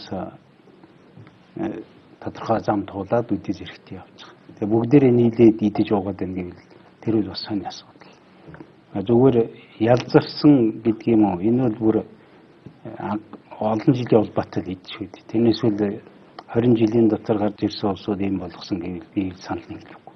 Яг үнэндээ. Тодорхой мэдээж ганц нэг хүний асуудал байж болохоос нийтээр нь ингэж дээш нь доош нь бол янз бүрээр ярих бол утгагүй асуудал. Тэгэхээр ерөнхийлөгчийг бол бид нар бас өнөөдөр нэлээд сайн шөөмжилж явах шиг байна. Тэгвэл ерөнхийлөгч бол бүх ард түмнээ сонгогдсон ерөнхийлөгч.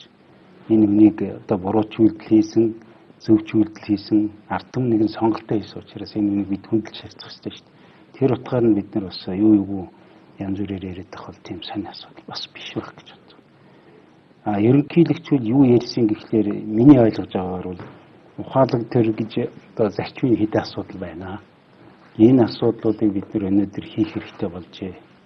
Бид энэ 20 хэдэн жил явахдаа зөвхөн одоо юу гэдгийг морин дэлдийг хүрэл явсан байна. Тийм учраас одоо бид энэ бүхний хаяад урд өмнөхөө орхиод бид одоо Монгол орныг хөгжүүлэхийн тулд юу хийх вэ гэдгийг маш богино хугацаанд хийж хэрэгжүүлъя гэсэн шүү дээ. Тэр нь бол үндсэндээ одоо энэ 10 эдийн яам гэдэг юм уу 20 эдийн яам 10 эдийн яамдын хоорондын ажлын уялдаа холбоонуудээс нэг болчихгүй байна. Бүтэц зохион байгуулалтууд бол алдаатай байгаад байна. Энийг яралтай засаач гэдэг нэг санаа хэлсэн юм.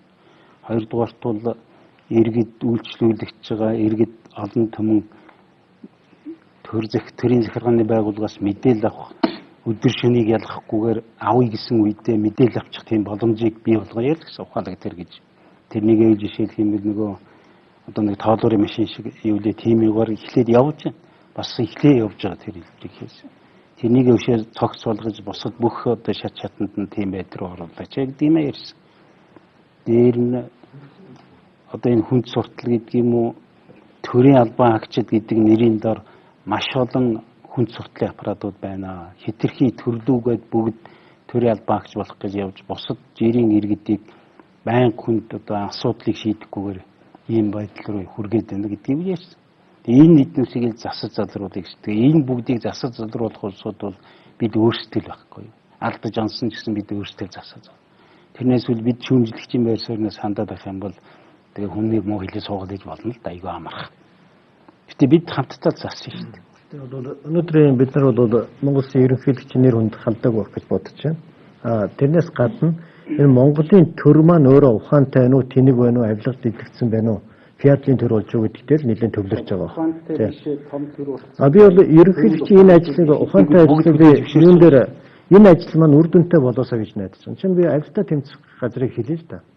Өнөөдөр инхүү эргээд ганцхан хүн оймсоо үзүүлсэн байдаг. Сүүлийн 20 жилд Монгол улс авилга гэдэг бол нэг номерч жагсаж байгаа.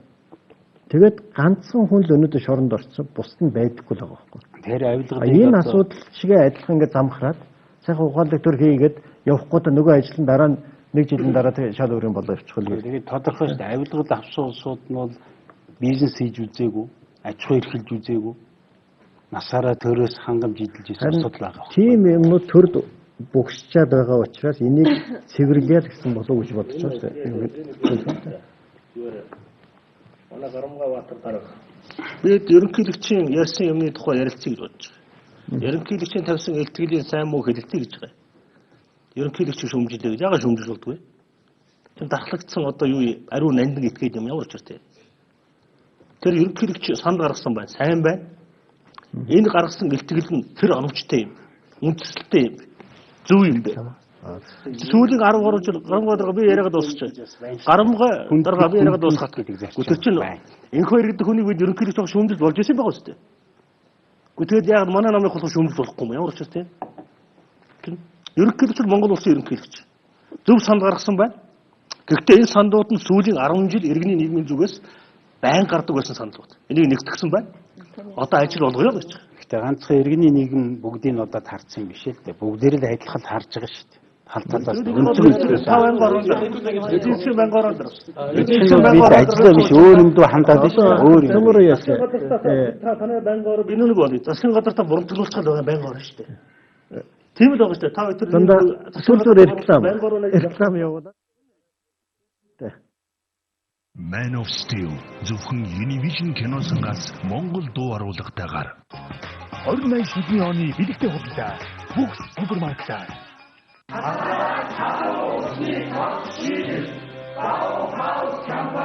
Игэрүүдүүд өөрийгөө хэрхэн хамгаалах вэ? Онцгой давхрал бүхий always хэрэглэж үзээрэй. Бусад ариун цэрэг хэрэглэлтэй харьцуулахад шингэний хорны зүг шингээж гадаг шуурхаас 100% хамгаална. Always 100% итгэх төгс байдаг. Сайн байцгаана уу та бүхэн Visa Pass угаалгын нутгийн талаар туршилт хийж үзүүлэх гэж байна. Visa Pass анхны угаалтаар өнгө алалтыг угааж байгаа хувцснаас суулан авч нүдгэлбэм цагаан болгоно. Харж байж л болъё. За ингээд энэ унгaalсан даавууг виза фесттэй усанд хий. Харин энийг ердийн угаалгын нутагтаа усанд хий. Өөцүүдийг тус бүрдэн сайтар худгаад цэвэр устас савнд хийгээд зайлна. Визаны цайрууд өнгөрүүлэх техник эцэм тастууд нь хувцсыг үнэхээр өнгөлөг болгосныг харж байна. За тэгэхээр аль нь илүү цагаан харагдаж байна? Та одоо итгэж байна уу? Би одоо итгэж байна.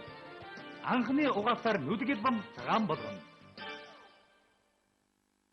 Дахиад л тал болгочихлоо. Ариэлийг худалдаж авах хэрэгтэй юм байна. Чи одоо улсад Ариэлийн жижиг савлгаалаар авсаар байгаа мó? Тийм ээ, яасан? Би томоо тагран худалдаж авдаг ш. Үнэн өмнөхөөсөө хямдарсан болохоор хамаагүй хэмнэлттэй. 28% хэмнэлттэй. Чи надтай хамт ирсэн сайн хэрэг боллоо шүү. Би одоо Ариэлийн том удтайг нь худалдаж авч байна. Зөвлөж шүү тансаг Ариэл 28% хямд.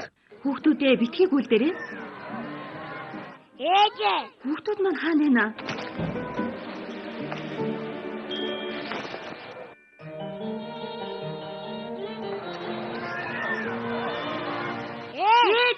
Ийм хэртэй хувцс тийм ч том асуудал биш. Элсгүчтэй эргүүл том. Ямар ч ихэр толбыг зөвхөн нэг угаалтаар орморгүй арилгана. Тэр бүтцийг дээд зэргээр арилгадаг нь туршилтаар батлагдсан. Зөвхөн нэг угаалтаар ихэр толбыг орморгүй арилгахад тусна. Петровийн тухай. Үлсэж байна уу? Охоо. Янцтай. Ийм хурдан идчихэд их л удаан дэвтэх юм. Харин ч удахгүй шүү. Энийг тос түлхийг харал да. Аавда үзүүлсхий. Тэгээ. Шинэ фэри платинум удам хүчтэй болж наадад төлөгцсөн утасч удаан дэвтэх шаардлагагүй болоо. Ердөө 10 минутын дотор гэлцсэн цэвэрхэн удаан дэвтэх хэрэгтэй гэж хэн хэлвэ? Шинэ фэри платинум төлөгдөж наадсан утасч удаан дэвтэхгүйгээр цэвэрлэнэ. Сайн байцгаана уу? Та бүхэн Visa Pass угаалгын нутгийн талаар туршилт хийж үзүүлэх гэж байна. Visa Pass анхны угаалтаар өнгө алалтыг угааж байгаа хувцснаас хуудан авч нүдгэл бам цагаан болгоно. Харж байж л болъё. За ингээд энэ өнгө алсан даавууг Visa Pass-тай усанд хий. Харин энийг ердийн угаалгын нутагтаа усанд хий. Өөцүүдийг тус бүрдэн сайтар худгаад цэвэр устас савнд хийгээд зайлна. Визаны цайрууд өнгөрүүлэх техник эцэм тастууд нь хувцсыг үнэхээр өнгөлөг болгосныг харж байна. За тэгэхээр аль нь илүү цагаан харагдаж байна? Та одоо итгэж байна уу? Би одоо итгэж байна. Анхны угаасаар нүдгэл бам цагаан болгоно. Байгалийн анхим сайхан үнрээр та өөрийн хайртай хүмүүсээ хүрээлмээр байна уу? Янор таны хувцсыг зөөлрүүлж бүхэл өдрийн турш байгалийн анхим үнэртэй байлгана. Янор байгалийн анхим үнрийг бүхэл өдрийн турш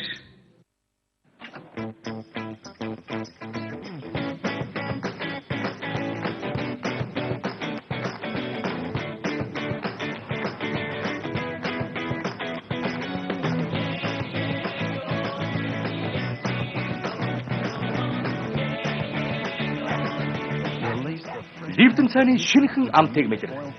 Навчин өөрийн гараар түүсэн мэд хичнээн амт тайлж. Ливтэн шинэ амтын мэдрэмж. Тайдыг энгийн унтагтай харьцуулахад 2 дахин бага хэрэглэнэ. Гүлээ эдүү сайныг бага хэмжээтэйгээр хэрэглэсэн дээр үстэй. Гэхдээ манай шиг өнөр өтгөн гэр бүлчтэй цагаан амьснуудыг угаахад маш хэцүү. Зөндөө нутаг биш. Одооны нутгаа хийгээрэй. Дахиад нэгийг. Одоо тайдыг тайдаас ердөө ганцхан атгал хэрэгтэй. Тайдын ширхэг бүрэн хэр бурдагтай идэвхтэй тэмцдэг. Энгийн нутагны үндсэн орцод идэвхгүй нэгдлүүд ихээр орсон байдаг. Юу болсныг харцгаая. Сайн байна минь. Баг байсан ч илүү цагаан. Тайдыг хэрэглээд үзээрэй. Угаагаад арилгаад байхад дахин эргэж гарч ирээд байгаа биз? Таны хэрэгж байгаа шампунь хагийг арилгаж чадахгүй байна уу? Тэгэхээр одоо яах вэ? Клэр хагны эсрэг шампунь. Клэр үнэхээр хаггүй. Тэрэн дагуулдах нутрум 10 хагийг хөөхний өнгөн хэсгээр арилгаад өгсөхгүй. Хөөхөнд хүн тэжээд өгч дахин хаг үүсгээс хамгаална. Одоо та хагийг мартах болно. Өнөөдөр хэрэглээд үз. Клэр үнэхээр хаггүй. PS мэдчилж байна. Их хүний хувьд хүүхдүүдийнхээ шүдийг ямар ч бат бөх байлгахыг эрмэлздэг. Тэрээр өсөх тусам түүний шүд нь ирээдүйд бат бөх, улам бат бөх, бүр илүү бат бөх болох ёстой. Шинэ PS нь шүдний хорхоотолттой тэмцэж чадна. Идэвхтэй бичил кальц, фосфорын комплекс нь шүдийг цаарлаас хамгаалаад зогсохгүй урт удаан хугацаанд бат бөх байлгана. PS-тэй баярлалаа. Насан туршийн бат бөх шүд. Савнтан таны арьсны гадаргуу дээр савнгийн үлдэгдэл үлдээгээд байна уу? Бид нэг бүсгүйд ердийн савн санд болгож, харин хоёр дахь бүсгүйд даав савн санд болгосон юм. Энгийн үед ялгаа нь харагдахгүй ч тусгай гэрлийн тусламжтайгаар харахад ердийн савн бүрэн арилалгүй. Таны арьсан дээр үлдсэн байдаг бол даавын хувьд ямар ч толбгүй цэвэрхэн байна. Даав савн 4-ний хувьд чийгшүүлэх зүгээр баяжуулагдсан дээд зэрэглэлийн арьс арчилгааны бүтээгдэхүүн. Таны арьсыг болбороо зөөлөн чиглэг болгоход туслана. Та өөрчлөлтийг мэдэр.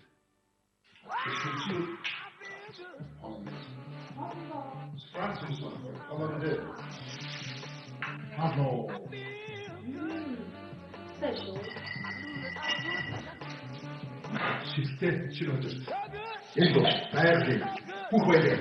Кай, тоо, маги, шилүү, хамт наач.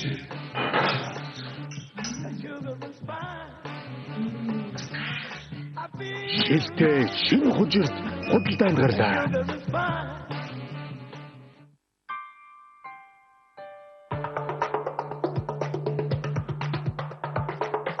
Яг жигэн мөрөдлийн дизайн болсон байна миний явд. Яа хэлчих болтгүй ямар гоё юм бэ? Үгээр илэрхийлэх арга алга нэр үнэхээр гоё болгожээ. Тийм гоё олон гэж бодоогүй. Интерекс дизайн таны мөрөөдлийг биелүүлнэ.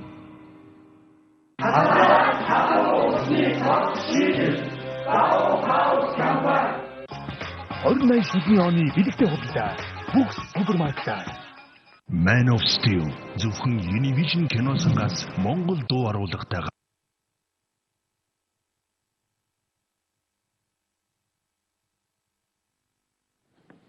За манай тусгарын нэвтрүүлэг үргэлжлэж байна. Тэгээд даштай зөвхөөс асууж байгаа юм л да. Ерөнхийдөө бол би түрүүхэн бас хэлж байлаа. Нийгэмд бол нийгмийн амьдрал бол хүнд байгаа. Ядуурлал улам ихсэж байгаа. Юмны өнөө бол нэмэгдэж байгаа. Цэлэн бүлөөч шилдэ нэмэгдсэн юм алга. Тэг. Тэгээ ерөнхий эдийн засгийн макро төвчний маань бол үзүүлэлтүүд бас урлагийн жилүүдэд бол доош орцсон байна. Энэ хэрвээ явандаа ингэж үргэлжлэх юм бол бид нийгэмд бол бас нэлээд тийм хүнд үед гарч магадгүй гэдэг. Тэгээ сая ерөнхийлөгчийн хийсэн зөвлөгөөнийг бол энэ хүнд юм болж магадгүй ялангуяа макро эдийн засгаа дагаад тийм учраас энээс урдч цөмөрөө нэг асуудлыг шийдье гэж өөр дээрээ би гал авсан болов гэж харсан л да. Тэр бол зөв. Яг тэгвэл нэгэнтээ одоо бид нар бол цааш бол эдийн засгийг зөвшөлтсөж бараг би бол энэ үндэсний зөвшөлт миний ярьдаг бол чинь одоо санхүүгийн өршөөл үзүүлчихэл гэдэг байна шүү 14 онд. Тэгэх юм бол жирийн бизнесмэнүүд жирийн иргэдийн хөдөлмөрлөх баялаг бүтээх урам зориг сэргээл өгөх юм бол энэ чинь аяндаа нөгөө нийт эдийн засгт нөлөөлнө гэж үзэж байгаа. Гэхдээ тэр манаас биелэлээс жоохон хол байж магадгүй. Тэгээ тийм талаас бол ерөнхий зөвшөлтийг хийсэн болов уу гэж бодож байна. Ер нь бол манай макро эдийн засгийн үзүүлэлтүүд нэ ялангуяа мөнгөний бодлого төсвийн бодлогоос хамаарат ханш инфляц гэдэг нэлээд ингээд хөдөлгөөн дараад эхэлж тийм ээ. Сүүлийн 5-6 сарын дотор ханш гэж 1240-өөс 1750 хүртэл ингээд 40-од хоёрын өсөөл явчлаа. Үүний үр дагаврууд маш олон. Тэгэхээр ер нь бол гадаадын хөрөнгө оруулалт хэмжээтэй орж ирэхэд түнээгээ дагаад гадаад худалдааны алдагдал өөрөө ихсдэг тийм номтой л доо. Тэгээ 90-ад оны үеийн Мексикийн песогийн хямрал гэл яг л ийм шалтгаантай. Тэгэхээр ер нь бол ухаалаг төр гэдэг маань нэг талаасаа одоо эдийн засгийн онлын тэр бүрийн хэмжээгээр зэвсэглэгдсэн, тооцоо суулгаанд үндэссэн янз бүрийн одоо удаасаа гарч ирэх ёстой тийм хүндрэлүүдийг уршилт авах тийм бодлоготой төлөвлөгөөтэй ингэж явж хариуг нь барьж чаддаг. Тэрийг одоо сармжуулдаг тийм чадaltaй багцыг тэрийг хэлээд байгаа юм шиг ойлгож байгаа. Тэгэхээр одоогийн энэ макро эдийн засгийн энэ бага явж байгаа загварт өөрчлөлт оруулах шаардлагатай нэгдийг ерөнхийлжлээд байгаа юм л да. Тийм учраас одоо тодорхой арга хэмжээд авах шаардлагатай байна. Тэгээ нэг ялангуяа манай эдийн засгийн одоо голлох шийдвэрүүд тийм сонгуулийн 3-4 циклтэй явдаг. Тэгэхээр тухайн одоо сонгуульд ялсан нам түүний одоо ирэх барьж байгаа фракцууд нь илүүтэй өөрсдийнхөө бизнесийн болон бусад бодлогоо түлхэх тийм илүү боловцоотой боломжтой ингэ явждаг. Тэгэхээр энэ одоо эдийн засгийн харилцааны асуудлыг ерөнхийдөө улсын хэмжээний удаан хугацааны тийм эдийн засгийн гол одоо харилцааны зарчмуудад тогтооё. Үүнийг үндсэн хууль руугаа нэгэн адилтай үе дамжин ингэж тэрийг барьж явдаг. Сонгуулиас сонгуульд гарч ирж байгаа намууд маань тэр одоо үндсэн зарчмынхаа хүрээний дотор л үйл ажиллагаа явуулдаг. Ийм зарчим руу ерөнхийдөө орё гэдэг тийм санааг ерөнхийлөгч хэлээд явж байгаа. Тийм. Тэгэхээр тэр агуулгаараа бол эдийн засгийнхаа энэ гол одоо харилцааны асуудлыг бүгдээрээ ярилцаж зөвшөлдсөж тийм үү тодорхой одоо тийм юм төрий тэгээ ойлголтын төрий одоо тохиролцооны төрийг гэдэг ч юм уу тийм ээ. Тэгээ үнийгээ болохоор одоо хэрэгжүүлэх тодорхой одоо ийм чиглэлийн хуулиудад одоо өөрчлөлт оруулах хэрэгтэй байна. Ингэж хуулиуд шинээр гарах хэрэгтэй байна гэж тийм ээ. Тэр Бацандан гишүүний хэлжсэн таны хэлээд байгаа тэр үндсэн хуулийн холбогдох залтуудыг ч гэсэн бас эргэж харах шаардлагатай юмсан тийм асуудал тавиад юм явж байгаа. Их доктор Сумар л да. Ерөнхийлөгчийн гаргаж байгаа одоо энэ эдийн засгт болгож байгаа макро төвшөнд ер нь болж магадгүй тэр бараан зүйлээс гарахын тулд улс төрийн шийдлийг нэлээ дамгаалъя гэсэн хандлага гарч ирж байгаа. Тэгэхдээ төрөө сайжруулах, ухаантай төр болгоё, төрийн зардлыг багасгахыг, мэргэжлийн улсуудыг оруулъя гэдэг. Ер нь тэгээд энэ улс төрийн шийдвэрээр эдийн засгийн юм залах магадлал нь манай тэр зэрэг байгаа. За эдийн засгт бол янз бүрийн ойлголттой, янз бүрийн өнцгөөс тайлбарладаг. Сая бол даваа сүрэн гишүүн болсон хэлжлээ. Тэрийн орцоо эдийн засгт одоо байх илүү байх хэрэгтэй гэдэг ч юм уу. Зарим тохиолдолд онлын үед бол одоо Адам Смит, Карл Маркс гэл Кейнс онл гэл ингээд яриул гол гурван онл болж байгаа шүү дээ. Тэр үүднээс ингээд зөндөл юм ярина. Тэгэхээр яг өнөөдрийн Монголын нөхцөлд уул уурхайн салбар манай эдийн засгийн гол одоо бүтцэд ороод ирсэн байна шүү дээ. Энэ тохиолдолд үнэхээр эдийн засгийн оролцох төрийн оролцооны хувь өндөр байх үгүй гэдгийг бид бодох хэрэгтэй байна. Ер нь би илүү их өргөн хүрээд хараад байл л да. Бид нар яг эдийн засгийн өсөх гэж зүтгээд байна. Энэ бидний зорилт биш. Ерөөсөө түрүүн оюун гишүүн бас хэлжсэн. Өнөөдөр бид нар хамгийн эхлээд Монгол улсын Монголын үнэ зүйлсээ тодорхойлох хэрэгтэй. Үнэ зүйлс гэж юу байх вэ? Тэрний тийшээ хүрэхэд бид нар ямар арга замаар хүрэх юм бэ? Тэрийг эхлээд шинжлэх ухааны үндсэлтэй гаргаж ирэх хэрэгтэй. Системтэйгээр. Тэгээд тэр дотор нь тэрийг хурлан тэр институтууд нь ямар хоорондоо уялдаа холбоотой ажиллах юм, ямар чигүүртэй байх юм, ямар хариуцлагатай байх юм, хин хаана хизээ ямар цагт юу хийх гэдгээ бүр тодорхой болгочих хэрэгтэй. Макро эдийн засгийн хувьд бол төсвийн бодлого, валютын бодлого, төсвийн бодлого, мөнгөний бодлого, валют ханшны бодлого, бүтцийн бодлого энэ дөрвч хоорондоо уялдаж хөвчээж явах хэрэгтэй. Одоо бидний зүгээр гол зорилго бол ерөөсөө бас эдийн засгийн өсгөх биш, ер нь доктортой эдийн засаг руу бид нар доктортой байх тал руугаар анхаарлаа хандуулах хэрэгтэй. Дэлхийн банк ч гэсэн энэ тал дээр зөвлөгөө өгöd байгаа л та. Ер нь зүгээр их хурлын өөрөх нь бас нөхцөл байдал, их хурлын төвөж бас энэ бүтц зохион байгуулалттай холбоотой гишүүдийн асуудалч бас ярьж. Дэлхийн банкны нэг судалгаа байдгийг та бүхэн вебсайт дээр үзээрэй. Дэлхийн банкны эдийн засгийн хийсэн Монгол улсын хөрөнгө оруулалтын талаар 2008-аас 2012 онд их хурлын гишүүдийн 10 гаруй гэдэг чинь 8-7% тийм.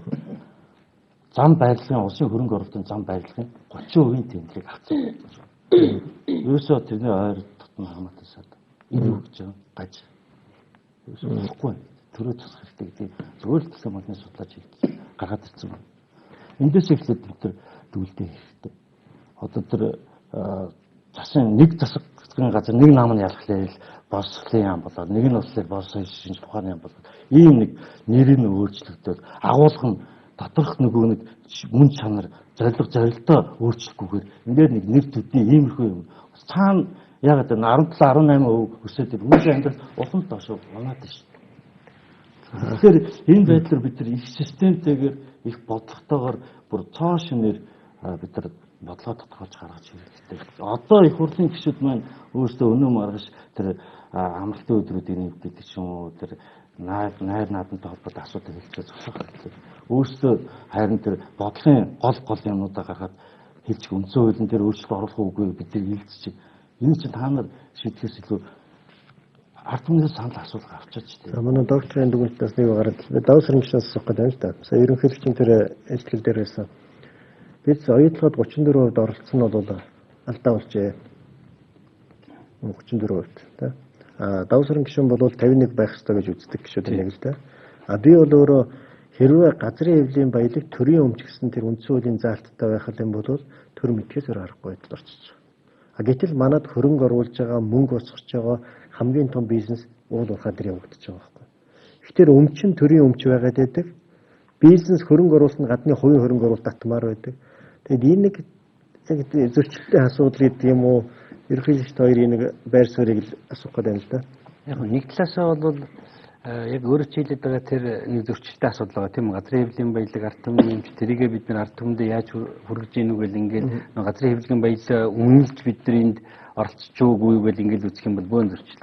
Зүгээр миний нэг бас нэг гол болгоомжлол гэдэг юм юу гэвэл одоо оюутлага компани 66% эзэмшиж байгаа компани чинь Туркից хэл үүс тийм үү? Энэ компани хувьцааг л хаашаа зарчвал энэ баялагч нь тэр хувьцааг хөдөлж авсан хүний өмч болчих гээд байгаа. Эрдэнтийг бол хизээч чадахгүй шүү, тийм биз? Яг л Эрдэнтийн 51% манад байдаг учраас. Тийм учраас оюутлагын 51% манад байх тохиолдолд энэ газрын баялаг энэ бүх юм Монголын байх юм а гэж. Одоо чи ингээд харахад газрын баялаг нь яг хараад байхад ямар ч үнэлгээгүй байгааз яг энэ компани болсон юм шиг. Тэгэхээр бид нар яг ер нь бол энэ асуудлыг хөндөд ингээд ярьж байгаа нь бол зөв. Гэхдээ бид нар ер нь ярьсан зүйл боловсруулсан баримтчгээр бол хинээс ч дутахгүй болсон. А юугээр бид нар дутаад байдгүй ажил хэрэг болгож чаддаг. Тэгэхээр энэ яаж ажил хэрэг болгож явах ёстой юм бэ? Тэгэхээр төр талаас нь харах ёстой байх, эдийн засгийн талаас нь харах ёстой байх. Төр талаас нь харах юм бол над нэг хэдэн зүйлүүд ер нь болохгүй гэж харагдаад байна. Түрүүн инкот хэрлээ шүү дээ. Манад өнөөдөр үнэхээр яг дунд хугацааны бодлого гаргаж чадчихэв. Төлөвт хийж чадчихэв. Тэр түрүүний нөгөө нэг бизнес төр дээрээ сайн болчих юм уу, мэрэгчин төрийн аппарат энийг хийх ёстой юм гэдэг л асуудал байхгүй юу? Тэр энэ зөвлөлт жишээлбэл Дашдар Дутер өнөөдөр хэрвээ энэ намчирхаал ус төржүүл ингээд яам салбарыг булааж авдгүй байсан бол би тэр өнөөдөр мэрэгжлийн ажлыг хийгээл тэнд сууж байгаа шүү дээ. Гэтэл ингээд бүх юм ингээд нам ороод ус төр болоод ингээд явуулаад үндсэндээ бол төрийнхөө чадхыг сулруулсан. А тэр төрийнхөө чадхыг сулруулсан учраас яамд нь бодлого гаргаж чадах болсон. Одоо ч том төрөл гэдэг юм л гэтэл яамн дээр аваад үзвэл би Дашдар надтай ижилхэн саналтай байх гэж бодож.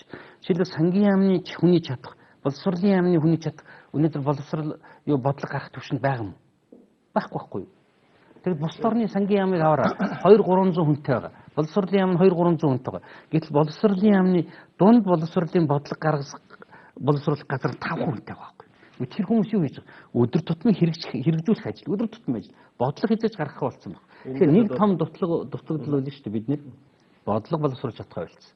За бодлогогүй юм чинь төлөвлөж чадахгүй. Төлөвлөлтгүй юм чинь яг үр ашиггүй байж таараа. За энэ бол төрийн нэг асуудал. Нөгөө нэг юм. Өнөөдөөс улам холдоод байна л гэсэн. Тийм, мэрэгжлийн аппарат болчиход байгаа байхгүй. А өөр нэг юм бол энэ төрд хариуцлах гэж юм байхгүй болсон байхгүй. Хяналт. Хариуцлах тооц хяналт тавьдаг юм байхгүй болсон. Тийм биз?